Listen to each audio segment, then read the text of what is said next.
दोस्तों, अब समय है उस हथियार की गहराई में जाने का जिसने पूरी दुनिया के डिफेंस एनालिसिस एनालिस्ट को हिलाकर रख दिया। नाम है डार्क ईगल। अमेरिका का सबसे तेज, सबसे साइलेंट और सबसे lethal hypersonic mission.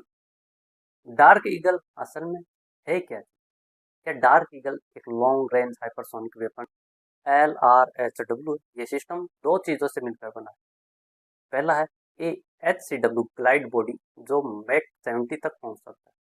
Booster rocket, जो इसे स्पेस के बिल्कुल एज तक ले जाता है, यानी मिसाइल ऊपर जाएगा एटमॉस्फेयर से बाहर तक, राइट। फिर एक जलती हुई चिड़िया की तरह, या कह सकते हो आग के गोले की तरह नीचे आएगा और टारगेट पे गिरते ही किसी भी डिफेंस शील्ड को, चाहे वो आयरन डोम हो, गोल्ड डोम हो, कोई भी शील्ड हो, उसको चीर देगा। इसकी असली रेंज क्या है?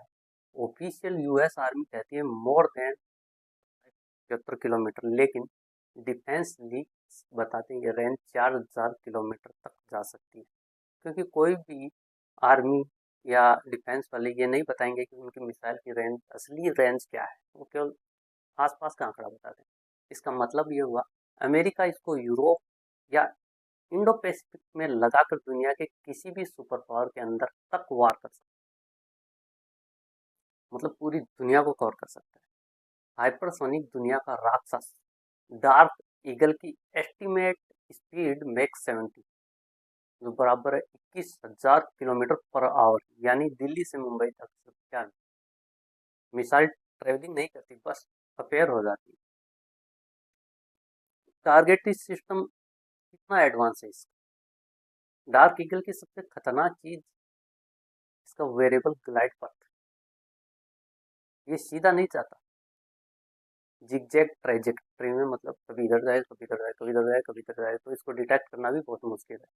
अल्टीट्यूड हर सेकंड बदलता रहेगा, रडार किसी भी हाल में इसे ट्रैक ही नहीं कर पाता। एंटी मिसाइल सिस्टम जैसे आयरन डोम, S-400, आयरन ड्रोन, गोल्ड जो थार्ड, ये सब है, ये सब इसके सामने फेल है। एक भी काम नहीं करे, सब इसके सामने बेकार। अमेरिका क्यों इतनी तेजी से इसे डिप्लॉय कर रहा है, जानते हो? इसका मेन कारण है चीन का DF-70 मिसाइल और रशिया का Avangard hypersonic glide vehicle. US को डर है कि 2030 तक चाइना हाइपरसोनिक नंबर 1 हो जाए, और उसे रोका कैसे जाए। इसलिए पेंटागन ने आदेश दिया डार्क ईगल 2026 तक फुल्ली कॉम्बैट रेडी हो जाना चाहिए। डार्क ईगल की सबसे बड़ी strategy Indo Pacific, US navy और आर्मी दोनों डार्क ईगल को जापान, फिलीपींस, ऑस्ट्रेलिया जैसे देशों में तैनात करने का प्लान है अमेरिका, ताकि पूरा एशिया, यहाँ तक कि रशिया, चाइना सबको में ले सके। इसका मतलब अगर चाइना ताइवान पर हमला करता है तो डार्क ईगल बीजिंग के फैसले से पहले बीजिंग तक पहुंच जाए। इसका भारत पर क्या असर हो पड़े? इंडिया का फायदा यूएस चाइना को काउंटर करने के लिए इंडो पैसिफिक में शक्ति बढ़ाएगा। डार्क ईगल की तैनाती एशिया में चाइना की मिसाइल शक्ति को चुनौती देगी, बैलेंस रखेगा। चाइना एक बढ़ती हुई शक्ति है जिसको अमेरिका बैलेंस करना चाहता है। अगर यूएस चाइना कोल्ड वार गर्म हो गई तो साउथ चाइना सी और इंडियन ओशन दोनों हॉट जोन बन जाएंगे, वार जोन के। रशिया इसे दुनिया का वार क्यों कह रहा है? रशिया के डिफेंस मिनिस्टर ने इसे कहा, क्या कहा? ग्लोबल फर्स्ट स्ट्राइक वेपन, यानी एक ऐसा हथियार जिसे पहले हमला करने के लिए बनाया गया, सिर्फ हमला करने के लिए इसे बनाया गया, वो भी पहले ही डिफेंस के लिए नहीं बनाया, अटैक करने के लिए। अर्थात ब्रिटिश वार का नया हथियार। डार्क ईगल का सबसे डरावना पहलू है न्यूक्लियर नहीं, कन्वेंशनल भी हो सकता है, यानी बिना एटॉमिक ब्लास्ट के भी।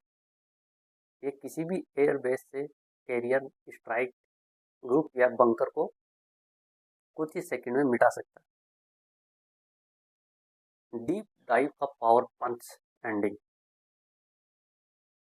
दोस्तों, हाइपरसोनिक रेस अब मुकाबला नहीं रहा, ये सीधा एक कह सकते हैं काउंटडाउन है किसका, मिसाइलों की होड़ है।